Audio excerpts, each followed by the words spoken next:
Phew, that's a long list of housekeeping items.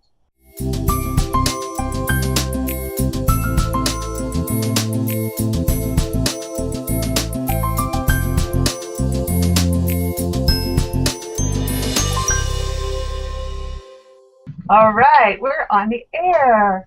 Hey there, everyone, and welcome to the Women's Reinvention Summit. I'm your host, Carol Wayne, known to many as the Queen of Reinvention.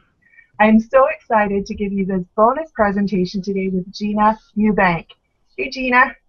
Good morning. How you doing? I'm doing great, thanks. How are you, Carol? I'm great, thank you. So, here's how today's session works. I will be interviewing Gina for about 40 minutes, and then we have 20 minutes for Q&A. And how you ask your questions is to put them in the chat box on that special secret link that's available on the Women's Reinvention Summit website. And the recording of this interview is going to stay on the site until the end of the summit, so about September 25th. And then if you would like to have the MP3, the transcripts of my cheat sheet, you can purchase the VIP upgrade by going to the site, and it's womensreinventionsummit.com/upgrade. We're offering $100 off, so it's only $97, which is crazy cheap, given all of the presenters and all of the value that we'll be giving. The live session goes on September 20th, and we have 4 presenters a day over the course of the 3 days. So if you haven't already opted in to get the schedule and the link, that would be a good thing to do. Just go to the womensreinventionsummit.com and opt in. All right, if for some reason you don't get the link or the email, check your spam folder. And if you're using Gmail, it will be in your promotions tab. So one last thing is we have our Facebook group, which is facebook.com/Women's Reinvention Summit. So please join us over there. If we have any technical difficulties and we have to change links or anything, that's where we'll post the update. Phew, that's a long list of housekeeping items. Anyway, so as I mentioned, my name is Carol Wayne, and I'm known to many as the Queen of Reinvention. And I earned that title because I've reinvented myself numerous times, and I've reinvented my business numerous times. I also help people to reinvent themselves and their businesses. I'm a best-selling author of Guerrilla Tourism Marketing, and I'm currently writing my 3rd book, which is called Finally Finding Freedom, A Woman's Guide to Reinvention. I also host a web show called The Reinvention Show, which is on thereinventionshow.com. And there I interview people who reinvented themselves. So come and join us and find out some reinvention stories and pick up some tips on how you can reinvent yourself. Now, a quick intro about me. I just realized a short while ago that my childhood has been impacting me for years. It wasn't the worst of childhoods, but it wasn't the best either. And I was on a very tight leash with very strict parents. And then as a teenager, I was a rebel, an absolute rebel, which led to all sorts of experiences for me. Some were good, some were not so much. When I got to college, I reinvented myself, and I left my past behind. I reinvented myself again in my career multiple times and my personal life. And my biggest reinvention was when I quit my job and became an entrepreneur full-time back in 1990. 8 was when I did it full-time. 1996 is when I started part-time. Since then, I've done multiple reinventions for the business. In 2003, I won Entrepreneur of the Year, and life was fantastic. And then 2009, my business went like a lot of many other ones. And I had a major pity party, and I lost my confidence. I also felt quite lost. Now, I also discovered that my previous decisions were all made based on my intuition, and I had lost that as well as my confidence. So eventually, I figured out that sustainable reinvention is not just a business decision. It comes from aligning your values, your beliefs, your passions, and your purpose with your strengths, and it does actually come from your heart. So, and it's when you listen to your intuition and balance that making things happen with letting it happen that the magic happens. So right now I'm going through another reinvention, and for the first time I'm actually looking inside me. So it's not just in my head, it's like the whole of me, and that's really, really kind of cool. So it sounds like a long story, but that's actually the short story of my reinvention. And I bet you're glad I didn't give you the whole story. Anyways, now it's my time to introduce you to my wonderful friend, Gina Eubank. Gina is a practicing pharmacist by trade. She was diagnosed with a brain tumor in 1994, and she followed traditional medicine for 10 years, and it was only getting worse. Gina found a way to help her body heal by integrating natural and Western medicine to completely cure herself from the tumor. Gina is a results-driven teacher and innovative thought leader on proactive total body medicine. Welcome officially, Gina. Thank you. Thank you. So, how and when did you discover your calling to empower women to change their lives by doing the total body health thing? Do you see that? Does that Yes, represent total I body see that. health? When I realized that I had the calling to do this is when many people, they heard my story and what had happened, and they started noticing that I ate a little different and I do a few things differently. Then they would ask me, Gina, I have this health challenge. Can you help me? Can you? And so I would start doing it with my friends and my family, of course. And then before I knew it, I mean, there was just one person would tell one person, and then it was like the internet, but instead with people. So they all were talking, and all of a sudden I had all these people that wanted help. Wow. And how do you help them?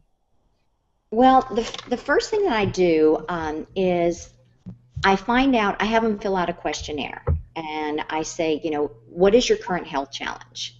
And then they tell me, what they're doing about this health challenge, what medicines they're on, what supplements they're on, what foods they eat, and what a typical day is diet-wise, their sleeping habits, their stress levels, what their hobbies are, if they have any. You'd be surprised how many people do not take time for themselves, and how much they sleep.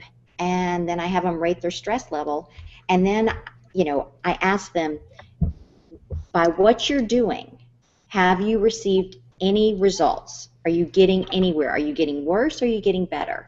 And then I evaluate, what's their ultimate outcome.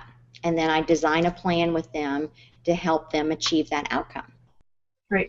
Now, as a pharmacist, are you against drugs? No, I'm not against drugs at all. Do I think drugs are the only answer? No. The way I treat drugs, like somebody who's diagnosed with diabetes or high blood pressure, is I look at it as something to help them get out of crisis mode. So we get the blood sugar down, we get the high blood pressure down. And then we evaluate all of these lifestyle issues. Kidneys that aren't functioning for blood pressure. There's a lot of medical variables that go into it. And the ultimate outcome is to basically get people on the least amount of medicine that they need to be, and potentially zero. I mean, that would be a wonderful thing. So if we can just treat things naturally. But if not, there are some cases where they have to stay on medicine. Right. So the unique transformation that you're providing to your patient is fill in the blank. Oh, the unique transformation is, I mean, when you go to a doctor, they never ask, what do you eat? How much do you sleep? They don't look at the total body, the total picture of what's going on in your life and external stressors that are going on. They don't look at the big picture. And I look at everything. I look at the drugs, I look at the supplements, everything. because it all ties together. And there's an emotional component as well, which a lot of doctors do not pay attention to. It's because huge. they're so busy? Is that, Well, and also it's not only, I think, that they're so busy. The way many people are today is they want instant gratification. So they go to the doctor and they want a prescription. They want a pill and they want to go in, get it filled, go home, and the situation to go away. And so the patients that I'm getting, the clients, they're frustrated because they've been to doctor after doctor after doctor, and they want to heal, and they're ready to take the next step and take action because they feel like they've spent so much money and time, and they don't feel good, and that's their end result. That's right. And they also, the longer that the health issue goes on, the worse things could get for them. Yes, because it tends to snowball. And, a lot of times if they don't have one doctor talking to another doctor, the right hand doesn't know what the left hand's doing, you can have side effects that occur in drugs, and then all of a sudden you started out on 1 or 2, and before you know it, you're on 8 or 10 because you're treating different side effects, and it just snowballs, and it's a bad situation. It's a slippery, slippery slope.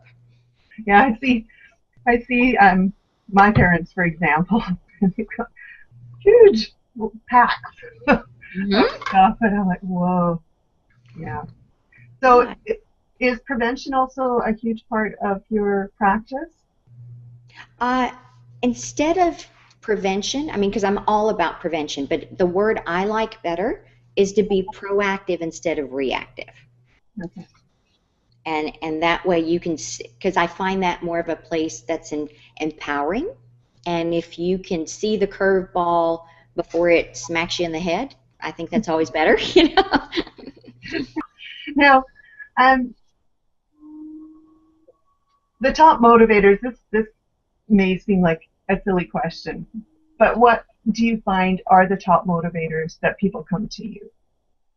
I find that most people, they are just absolutely exhausted, and they don't have enough energy to spend time with their children, and they see their little children running around, and they want to see them go from 3 to 18, and they think, I can't even keep up with them now, and they think, this can't be my life.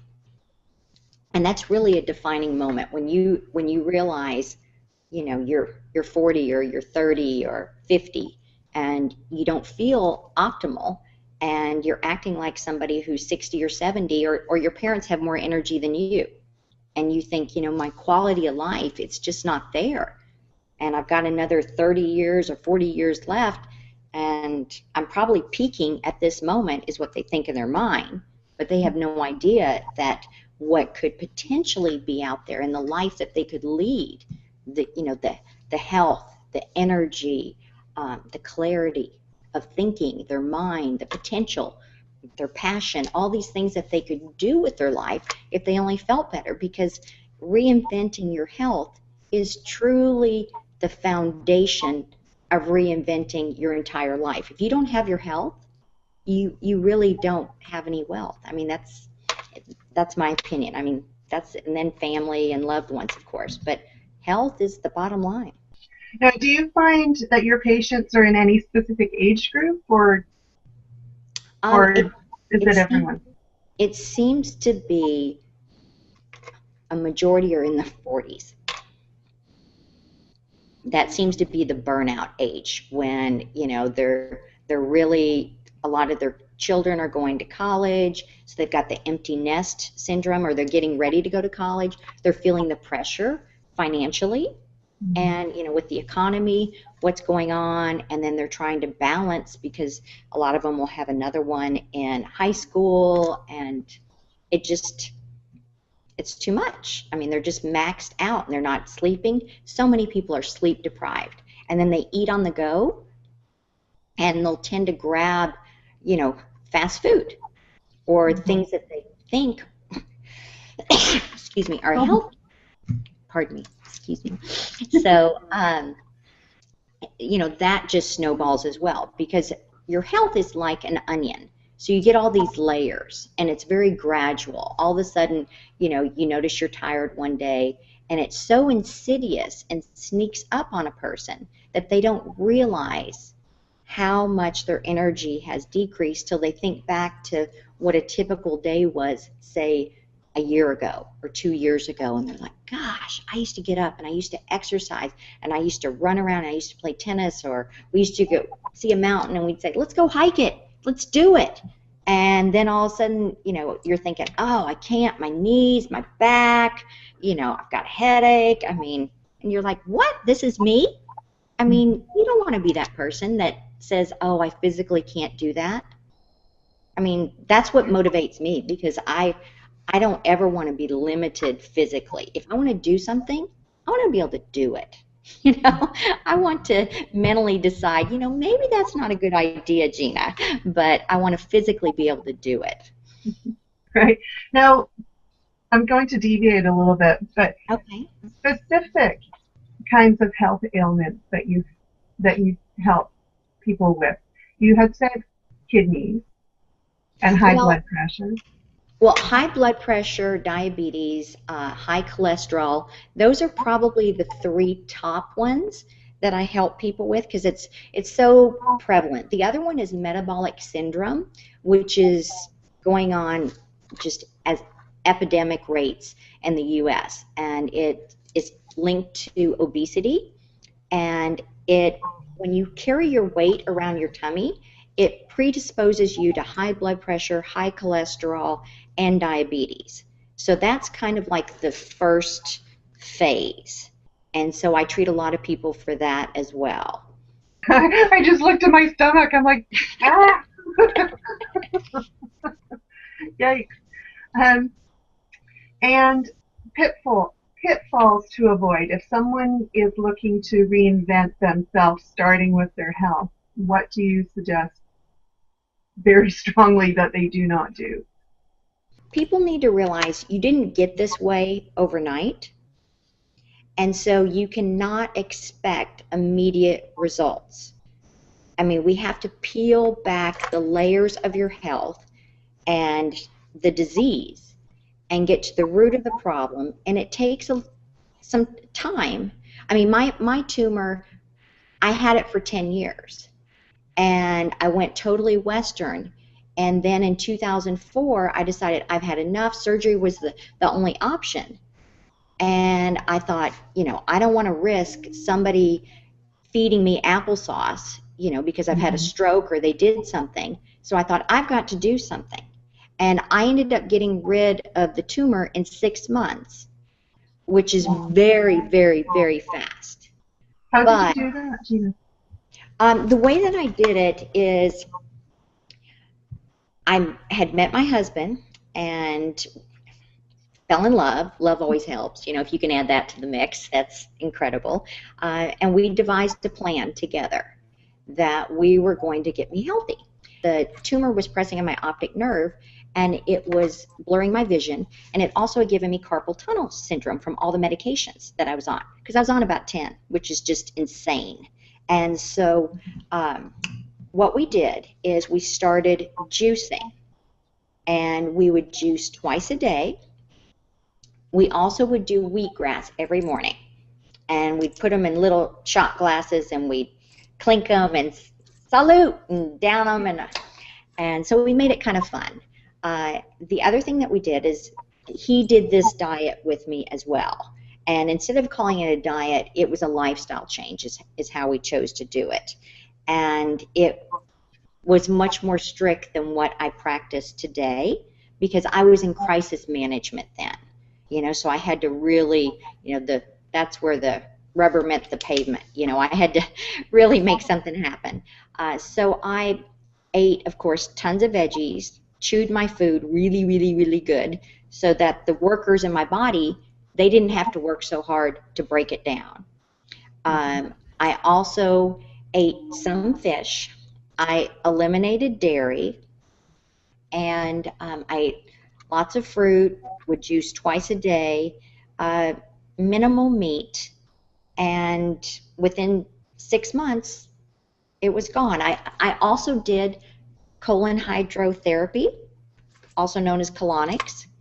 And because in the beginning, I was juicing so much, I was detoxing, and you could actually taste it I could taste it in my mouth. And so I wanted to make sure that I wasn't reabsorbing what the layers of the onion that I was peeling off. So I would go for colon hydrotherapy, and because the juices that I was drinking, I referred to it as kind of like Tilex for my liver, that the gunk was just like falling off and it had to go somewhere. And then my kidneys, I drank tons and tons of water because I wanted to flush it. And I pictured it like little workers that were in my body, and that have like fireman hose, and they're like spraying everything off, like cleaning years and years of gunk out. And then in my colon, I would picture these little men scrubbing away with little toothbrushes, like trying to get everything squeaky clean. So I ate lots of fiber. And as you can tell from the way I'm describing this, I use visualization therapy. I really thought about that it would work. And the other thing is, my dad had just passed away in that fall in 1993, and he was a Marine, and I was a Marine's daughter. And so I was brought up that you get your mind straight and you focus on what you want to do, and you can achieve anything that you want. And so when I made a decision in 2004 that I'd had enough, I knew with 100% certainty, I can do this. I will figure this out, and I will modify on my way, because it was a journey. I'd never done anything like this. And so that's what we did. And I used my intuition, just like you talked about reinventing yourself numerous times.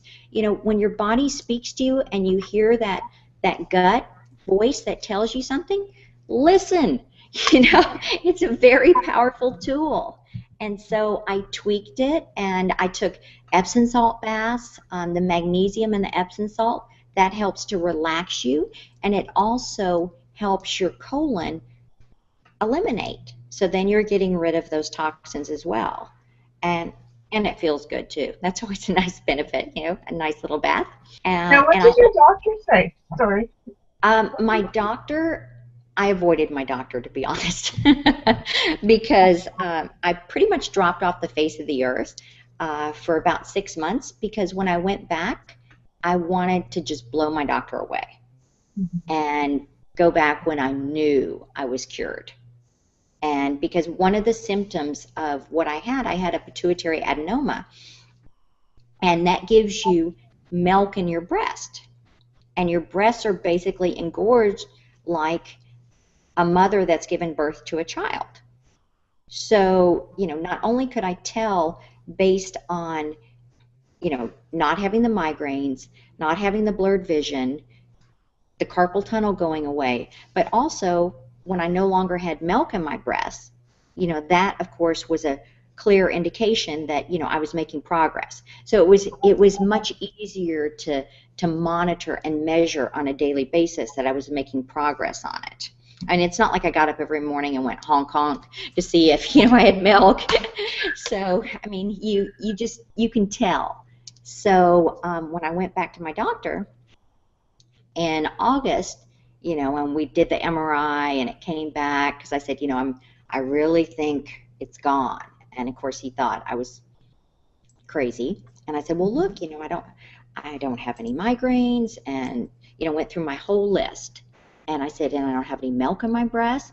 So he said, okay, we'll do the MRI. And then when it came back, he's like, it's a miracle. I can't believe this. And I said, yes, it is a miracle. It definitely is a miracle. But when God whispered in my ear, I listened, and I worked hard for that miracle, let me tell you. I mean, I really did. And I'm very proud of it, that I listened and took action, because it changed my life. I mean, I have my life back. I'm married. I'm happily married, and I didn't think that was possible, when at my darkest moment. you know, when you're sitting in the middle of the kitchen floor, divorced and flannel jammies and carpal tunnel braces on both hands, and you've just dropped a glass because you can't feel it in your hands and you've just vomited in the sink, you know? You know, it's not a good feeling. You're thinking, oh my God, how is this my life? You know, like, really? So defining darkest moment right there. So, and I knew that's when I had to make a decision and be a Marine's daughter and stop it, you know, break time. So. Well, that is really interesting that you said that, because that is the very first step in reinvention. Say, stop. Stop, exactly. Yeah. Now, how do you help people who are addressing their fear as they're going through your process for their own health? Well, and that is a huge factor of it, because so many people, they know other people that have died from that condition. And so I ease them into it. So it's not that I'm saying, okay, stop your medication, stop this, you know, go on this wacky diet, take these supplements, you know, believe, drink the Kool-Aid. It's nothing like that. It's, you know, it's logical, because I am a scientist by trade, so I really try to make it logical and make it where they understand, and I explain it to them. And if they have questions, then I encourage them, please ask, because there's a logical reason on why we're doing this, and we're not doing anything dangerous here. We're adding to it, so you have nothing to lose. That was my philosophy when I started, you know, reinventing my health. I've got nothing to lose and everything to gain. Why wouldn't I try it? Why? Right. So that's how I get them over their fear, and it works. So, and I'm their biggest cheerleader too. I'm like, you can do this, come on.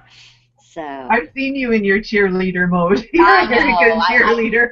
I love to inspire and, you know, get people to take action on their own health, because I mean, it makes me so happy to see someone get their health back and to have that life that they want, to share with their loved ones, their families, their friends, because that's where the richness, the juice of life is at, is your experiences and your magic moment. It's not about stuff. It's about sharing.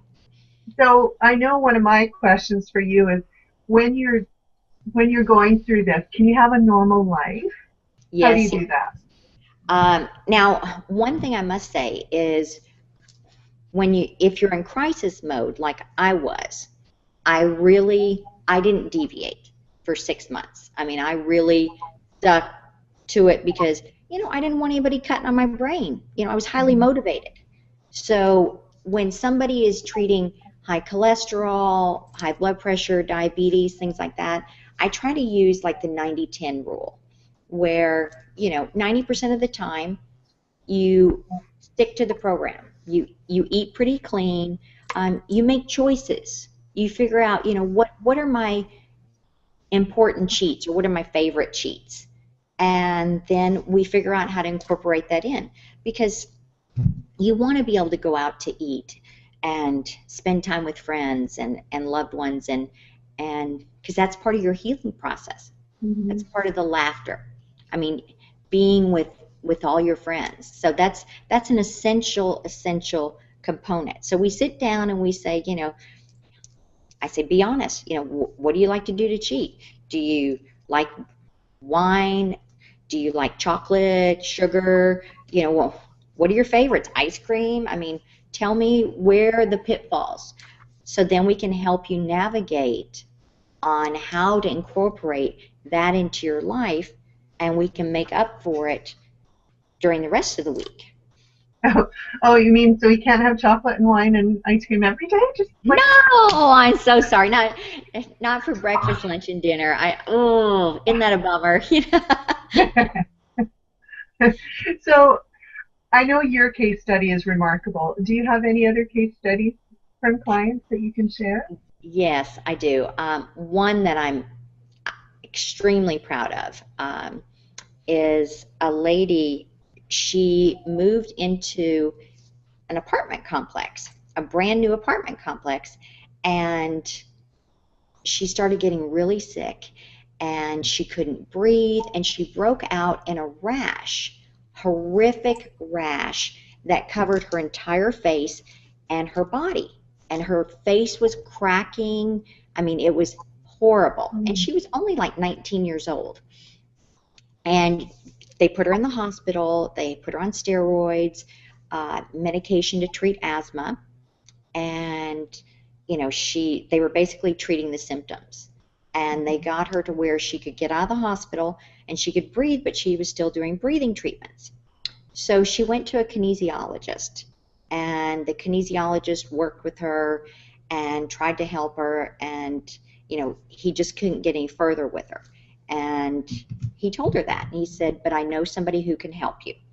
And so he referred her to me, and Katie came to see me, and we went through the whole process together, and she told me everything that she tried, and it was great because I was able to meet her in person.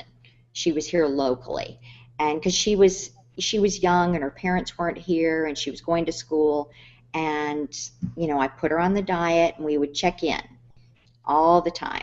And Katie, she came to me in February, and in July she got her blood tested, and there was no trace of formaldehyde poisoning in her body, because it was formaldehyde poisoning from the paint and the wood and all of that caused all her issues. Wow. So we were able to basically detox her and get all that formaldehyde out of her, and it was frustrating for her because, you know, she'd be doing well and she'd get overzealous and think, oh yeah, I'm making, and then she'd cheat a little too much. And then she'd come in and, you know, because I'd make her keep a diary. And so we'd sit down, we'd talk, and I'll never forget one day, you know, because she was really going downhill again. And I wrote on a piece of paper, I said, I know exactly what's wrong. I said, it's easy. We can fix this. And she goes, oh, good. You could just see the relief in her face. And so I wrote, Busted, in big letters, turned it around, busted. I said, you are busted. You are not following the program. And she goes, she put her head down. She's like, you're right. And once she started back on it, I mean, within 3 days, she was just, I mean, back on track completely. And I said, you know, you can cheat, but you've got to follow this. I mean, because she saw the results when she fell off the wagon and thought, you know, things were getting better. But, you know, when you're in crisis mode like that, you really have to stay the course. Right. Now, did she have to move? Yes, she had to move out of that building and get out of there. I mean, nobody could live there because it was deemed by the state that the formaldehyde level was not safe. Wow. So even after she'd moved out, she was still dealing with the poisoning? Yes. Wow. Yes. Because it was Does that take a long time? Like, will she ever get rid of it? She did get rid of it from February until July, so 5 months after I started working with her.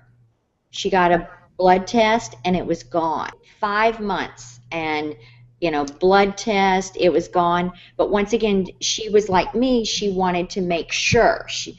I really think it was gone in May after 3 months, but she wanted to be 100% sure and went to the doctor, because it's such a great feeling to be like, yes, I got this, you know, and get it in black and white, you know, that you really won, that you beat it. So, I mean, she's doing great. She's living up in Pennsylvania now. She's teaching school. She still follows, you know, the principles, but I mean, she's now, I think, 25. So she goes out with her friends. She goes out to eat. You know, they go drinking. I mean, she's a normal 25-year-old. You know, she has her life back. So, I mean, that's what ignites me. That's what makes me so happy, is to see patients like that can live again. And exactly. she'll have children, you know, because she was so concerned about if she could have children, if she could have a family, and if that would affect her reproductive system. Now, is there anything that I haven't asked you that you would like for me to cover before we go and look and see if we've got any questions? Let's see here. I think that's about it for now, unless anybody else has any questions. One other, you know what? One other barrier that I hear a lot is people will say it's so expensive. I can't do that. I cannot stick to this program. But if you eliminate going out to fast food places, I mean, here in the U.S., if you go out to fast food places, it's like $7 or $8. You know, I mean, that's ridiculous. If you're buying the packaged foods at the store, that's also very expensive. So I tell people, you know, buy what's in season on your fruits and vegetables. That can really save you a lot. I mean, it's like anything else, supply and demand. If there's an abundance, the price is going to go down. So you just become a seasonal eater. And the other thing is you plan ahead. You know, at the beginning of the week, you can cook different things at home, like your chicken breast. You can cook it ahead of time, put it in the fridge, have it ready, and then make your veggies fresh and just add your chicken to it or whatever protein you want to add to it throughout the week. And, you know, I'm lucky because in Texas, there are H-E-B grocery stores and they're very affordable. So I go to H-E-B, I go to Costco. They have a lot of organic products there. And so once you really map it out for people and show them that cost-wise, it's not more. It's just a misnomer in their brain that they think. To some of the Right. barriers. Now, I always like to ask my guests if they have a gift that they could give to the viewers. Do you have Okay. something that you could give people? Of course, I love to give gifts, so that's one of my favorites. What I would like to do is I would like to give the 21-day health reinvention challenge. And I'll map out for people what they can do over the next 21 days to help themselves basically peel off a couple layers of disease or something in their body that may not be working completely right, or just increase their energy. I mean, if somebody's healthy, they can certainly do this. Because, I mean, my drug of choice, energy. Give me more energy always, you know? I love energy. So and with this program, I'll also, not only will I map out exactly like what they should eat and what should they should minimize, but I'll also give them strategies for if you're experiencing headaches, if you're having trouble sleeping. So I give them the answers to the questions before they arise, like the typical ones. And then also I'll have where they can email in their questions, and then once a week I'll blast out to everybody, you know, what the questions are. And because a lot of people will think, oh, I'm just supposed to muscle through this.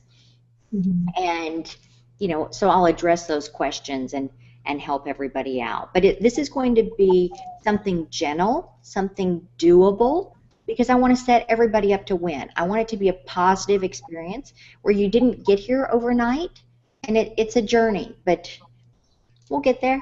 Right. I know I keep reminding myself because I think back to because I have two daughters, so it was after the birth of my child. Each time I'm like, oh, I'm just not losing this weight. And then someone would say, it took you 9 months to gain it. You're not going to Yes. lose it overnight. So it's the same, I'm sure. I also, of course, I didn't bring this up, but I help people with weight loss too. Mm-hmm. So that's a big one. It seems like everybody, especially in the U.S., is really struggling with that, especially the youth. I've also helped children. I call them children. They're like 11 or 12-year-old children get off cholesterol medicine. Wow, And that's that's scary. becoming an epidemic in the U.S. is at that young age, they're already needing cholesterol medicine. And so I educate the parents on how they can set their child up to win and get off the cholesterol medicine and still be a child, still go to parties, still interact, but just tweak their lifestyle a little bit. Okay. Now, where do people go to sign up for the challenge? They can go to www.ginaubank.us Reinvent, and we'll have a special link for the summit people. Great. So what we'll do is we will put that link on the summit website as well. Okay, great. Make sure it's there. So now let's go and see if there are any questions. Okay. Jumping on over here. You can continue to talk if you'd like. Tell people what you were doing yesterday. You were on, or was it yesterday or the day before? You were on TV. Oh, Monday. I was on Great Day Houston, which is a morning TV talk show. And I've been on there regularly for the past 5.5 years. And I am their expert pharmacist. And I'm on their doctor panel because it was Medical Monday. So we have a format where it's what's happening, in the news, basically. And so we talk about the current issues. And then later in the show, I do another segment where I have a topic and I talk about like a disease state and different options that you can do to treat that disease state, lifestyle, medications, that integrative approach that I'm talking about. So. Great. Well, we haven't got any questions. Patty posted, "Hey Carol, love what you're doing, XOXO," but she didn't ask a question. But so maybe what we could do is talk specifically about what you would talk about on the show. What would you do specifically for diabetes, or what would you do specifically for cholesterol or high blood pressure? Well, okay, each one of them is a little different. With diabetes, that one, the most important thing is to, number one, know your numbers and find out, get a blood glucose monitoring machine, and they're very inexpensive. I mean, you can get them at the store for, a lot of times the manufacturer will give them to you free. And I have people monitor their blood sugar 3 times a day and sometimes 5 times a day. And because I want them to get in their mind the link that food truly is medicine. Food is what's causing their blood glucose to go high. The other thing that I have them do is get an A1C test, which is a blood test, and that measures the blood sugar over the past 3 months. And that's not fasting. So that gives us the real number of where a person has been. So, because a lot of people will be like, "Oh, I've been so good. I've been incredible." And then their A1C comes back a 9. It's like, okay, you have not been incredible, okay? You've been cheating, busted. So, and the company that I am a pharmacist for, I really love them. It's HEB, and they will, second Saturday of each month, they have where they test diabetes patients, their A1C, and it's only $29.99. And so that makes it so I have patients come back and get that or go to their doctor. So we really look at their diet and make sure with a diabetic that they understand what a glycemic index is. And a glycemic index is basically where your blood glucose stays, because you want to keep it in this zone, okay? Because when you eat food, your blood glucose goes up, okay? That signals your pancreas to release insulin. So think of it as insulin comes out, and it's a little man, here's your insulin man with the key. He comes over, he grabs the glucose, which your food has been broken down into. And then the man with the key, insulin, grabs a hand of the glucose, and they go to the cell. And the insulin man unlocks the door for the cell to get the glucose in the front door. Okay, when you have diabetes, you don't have enough insulin men to go greet the glucose people to get them inside the cell. So that causes your blood sugar to go up. So you can either, number one, get more insulin men, which is, supplementing with insulin, or take medications, which will make your pancreas work more efficiently, or you can eat in such a way where your blood glucose doesn't spike. So you don't have just like when you eat a piece of candy where you have this blast of glucose men running around and they're like, oh my gosh, they're overrunning us. We don't have enough people to get them in the cells. So by eating fat, protein, and a complex carbohydrate like a veggie, or if you eat, say, pasta or a grain, it has to have fiber, because fat and fiber slow down the release of blood glucose into your system. So that's huge. So it's a whole education system of teaching a person how to think of everything that they eat and how they combine it. And then once they get it, it's a piece of cake. But, now, it's a specific kind of fat, right? Or not? Well, we want good fat. We're not talking McDonald's French fries here. So, yeah. Can't say, this is for my health. I got to eat 10 fries. Right. Okay. Now, if they had a different kind of issue, not diabetes, but cholesterol, for example, how would they do? How does that work? Okay. With cholesterol, once again, we need to know your numbers, and we need to know the breakdown of your good cholesterol, your HDL, I call it your happy cholesterol, your LDL cholesterol, which is your lousy cholesterol. That's good.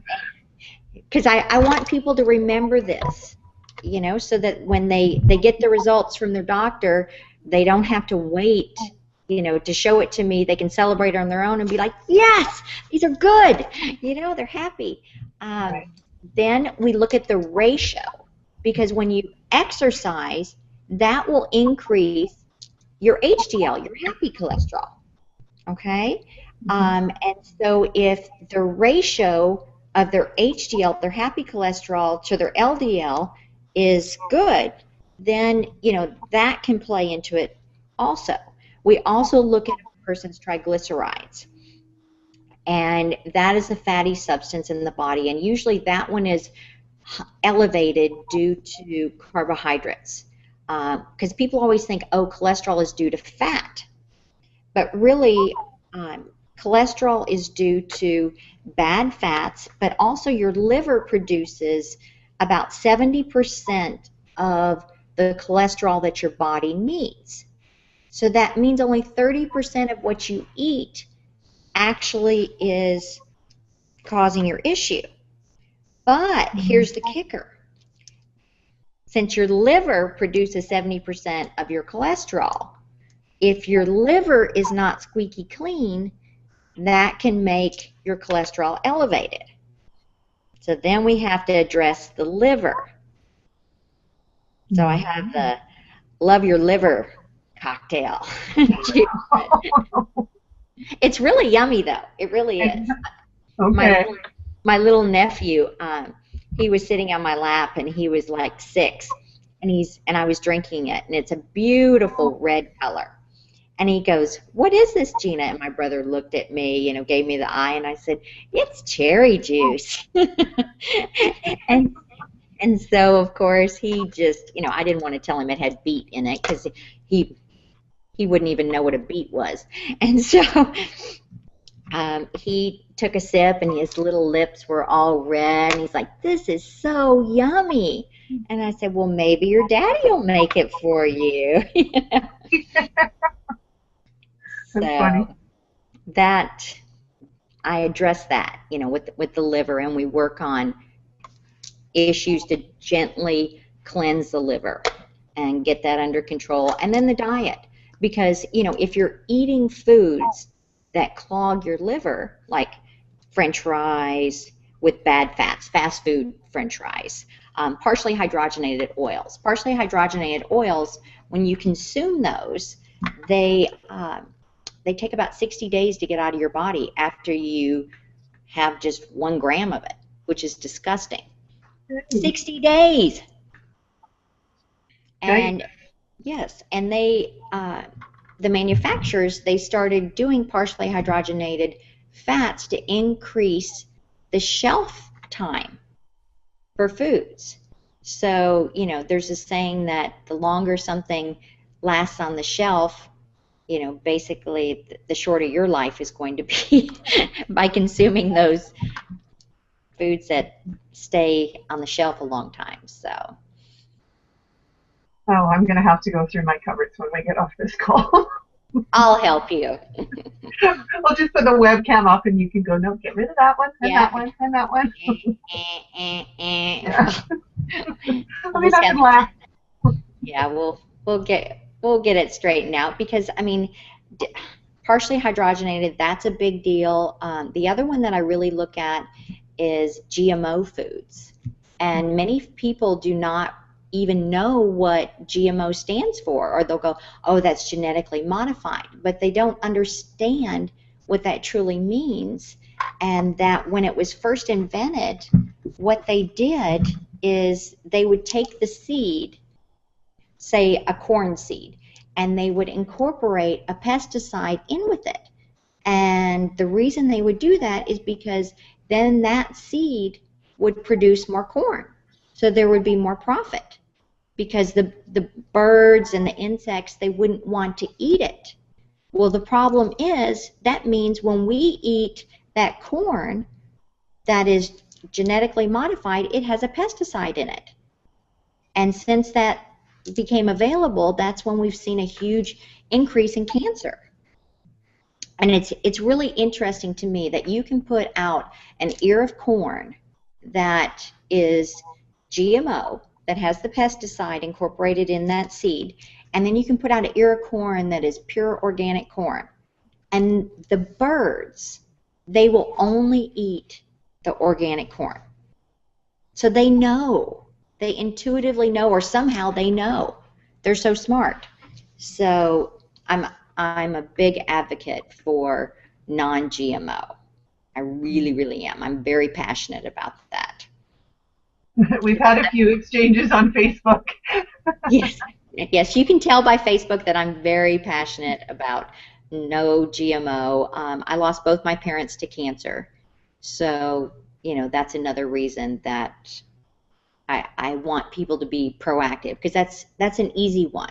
Once you get educated on what GMO is and partially hydrogenated oils, it's not hard to avoid. You just have to know how to read a label and stay away from it and just buy pure ingredients. And then on your cheat day, you know, you eat whatever, and if that's the worst thing you do, that's my saying, that's the worst thing you do, you know. Choose your battles, right? That's what life's all about. Well, that's been fantastic. I'm just going to peek and see if anyone else has asked any questions.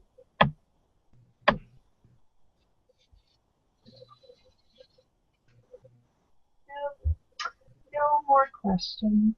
Okay. Well, they can always sign up for, of course, the 21-day challenge, and then they can submit their questions there, and we can address it to the whole group that way. So I've given a lot of information for people to digest, and some of it's been kind of medical and scientific, and it's kind of like, not sure what to think about that. So they can digest, email it in. And if they want to if they want to work with you in other ways, they can just go to your website? Or they can go to my website, and we have different options, and you know, I'd love to help people reinvent their health. I mean, it truly, truly is my passion, and like you were talking about how now what you're doing, it involves your heart as well as your mind. That's how I feel with what I'm doing now, that it's my purpose, you know, why I'm here. Exactly. And that makes all the difference. All the difference. Sorry. Well, thank you very much, Gina. Thank you, Carol. It was wonderful. And thank you to all of you who are watching. And if you haven't already opted in, head on over to womensreinventionsummit.com and pop your name and email into the box so that we can tell you when the next presentation is going to be. Oh, we're going to bloop that one out, boy. Anyway, and remember that if you would like all of the transcripts from all of the speakers, I'm expecting 16 or 17 speakers, including the bonus session. So if you would like all of those transcripts and MP3s and my cheat sheet, be sure to go to womensreinventionsummit.com/upgrade, and you can purchase that and save $100 if you buy before the end of the summit. Until next time, ciao. If you'd like Carol to help you with your reinvention, reach out to her by going to her website and completing the Contact Us form, or send her an email at carol@carolwayne.com. She's also available on Skype at IDICarol, and on Facebook, Twitter, and LinkedIn, all Carol Wayne.